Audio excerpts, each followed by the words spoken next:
if you are not necessarily religious but spiritual, you are doomed to be haunted by Aristotle's ghost.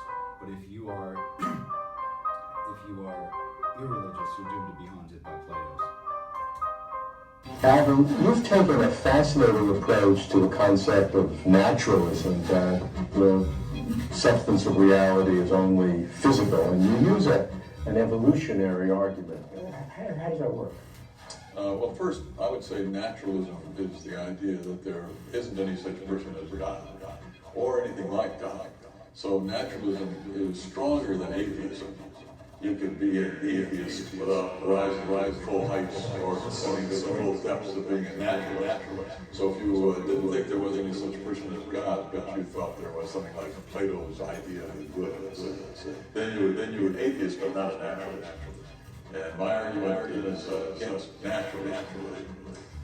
Now, when I speak of evolution, I just mean what everybody else means, the idea that we human beings come to be by some process of descent and modification, where the driving force behind the process, you might say, would be natural selection, working on winnowing source of genetic variation. Random mutation is the usual suspect.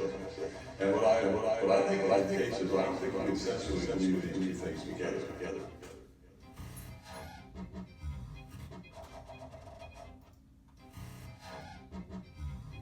But I think the case is I can sensibly believe these two things together. I mean, it all, but I think the case is I can sensibly believe these two things together. It's really interesting. Most people would say the exact opposite.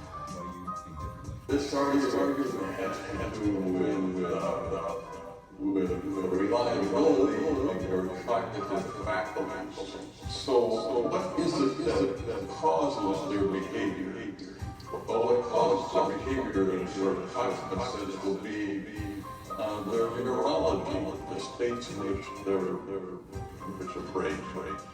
Evolution will show that these creatures come to be by virtue of natural selection and winnowing some form of genetic variation. We take it for granted that their behavior is adaptive. It enhances their fitness, it leads to survival and reproduction. And if that's true, then the same thing will go for what causes our behavior, their neurology. We can think of that too as being adaptive, causing correct behavior, therefore being seen as survival, reproduction. Now, the neurology causes our beliefs. I mean, it causes their behavior also causes their beliefs. And now the question is, okay, suppose their behavior and their neurology isn't that. What about their beliefs?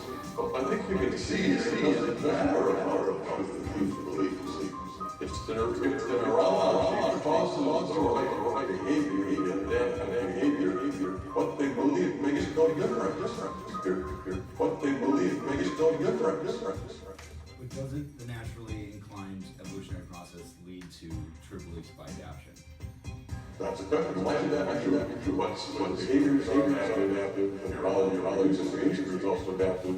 That neurology also produces these beliefs.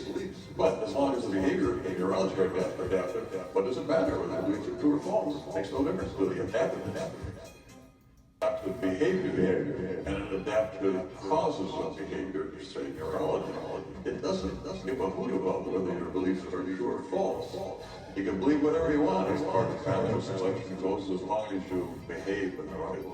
It's true that if we're produced by evolution, and if naturalism is true, then the probability that our beliefs are reliable, that probability would be low. Now, if you understand and see that probability, so if you believe naturalism and evolution, and see that the probability of your believers believing they're a fact and not being reliable and given, and anybody who sees this as a defeater for our proposition that is actually reliable. And then the next step is if you have a defeater for our taken to be produced by your faculties. I mean, just you have a meter for your initial impression of this and this other live, then you also have a meter for any particular belief you form on the basis of what's said. Okay, so it's of course that's all of your beliefs are just by right? So you've got a feeder for